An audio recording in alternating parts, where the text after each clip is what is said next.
The lagging economic indicators of the Australian economy. Gross domestic product or GDP. GDP could be used to measure the size of an economy. Governments all over the world use GDP data, which is generally compiled by governments themselves and used to assess the size and growth rate of an economy. GDP is calculated by adding together the last use of goods and services in consumer prices minus net exports, the difference between exports and imports. The quarterly report provides details on 19 industries including manufacturing, construction, retail, finance, education, healthcare, professional, transportation, and more. Statistics on foreign trade, consumer and producer prices, retail transactions, financial statements, government revenue, household and business surveys, and other data sources are used to produce the GDP data release.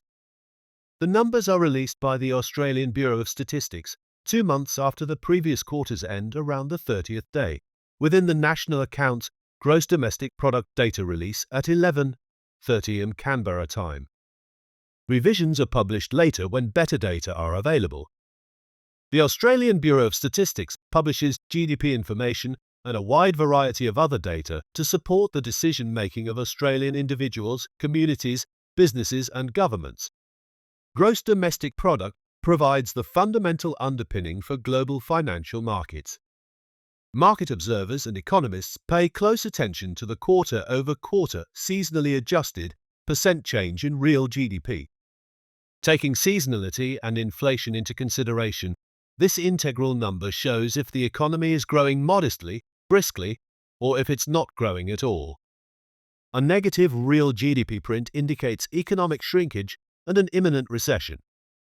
In an economy that is in decline, companies cannot grow collectively since sales are lower and there are fewer opportunities to invest as a result.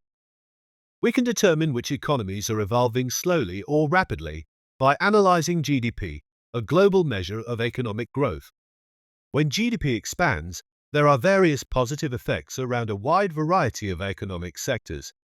Due to the solid economic climate, the business sector is motivated and has rewarding possibilities.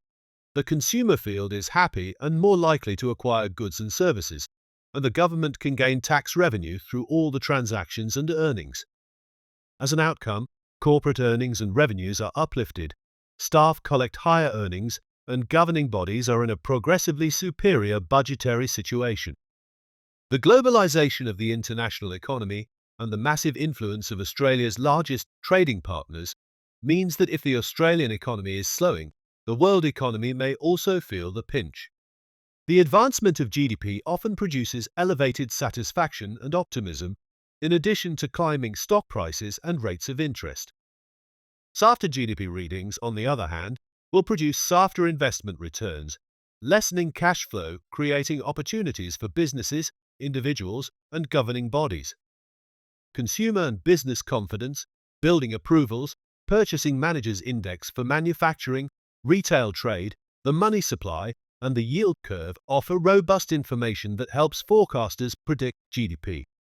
These leading economic indicators offer essential information concerning the firmness and sentiment of consumers and businesses, the capital-intensive and interest rate-sensitive real estate and manufacturing sectors, the level of inflationary stress in the financial system, and finally, the level, positioning and balance of interest rates.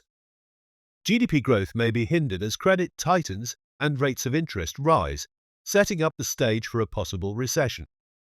When analyzing central banking history, we find that soft landings are infamously challenging to engineer. In the event that central banks tighten financial conditions just enough to moderate the economy in reply to excessive inflation and growth without sparking a recession, soft landings are effective. Nevertheless, it is not easy to tighten financial conditions with the just right level of precision.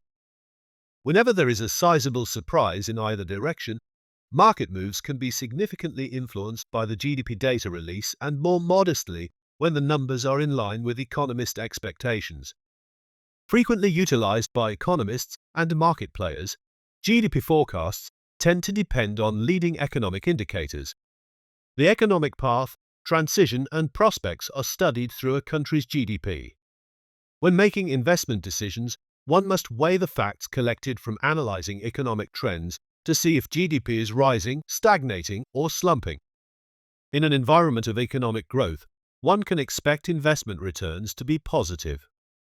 It is impossible for financial asset values to rise indefinitely when GDP is in decline.